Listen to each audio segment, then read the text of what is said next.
Hey everyone, this video is just to give you an introduction to what week 3 on Schoology is going to look like for us.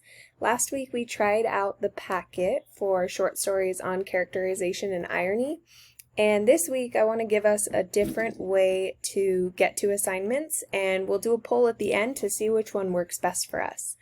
So tomorrow morning you will see week 3 be published. Everything looks about the same. There's the week 3 calendar. You'll see the 2 Zoom links, and then your assignments are going to be different though. They're going to be steps 1 through 5, and this is what we're doing every day, and it'll match the calendar. The only difference though is that I've clicked this student completion button, which means that to get through all of the steps, you need to do them in order. And we will be working on some of these together in class, so it's really important that you check the calendar and that you are keeping up with us.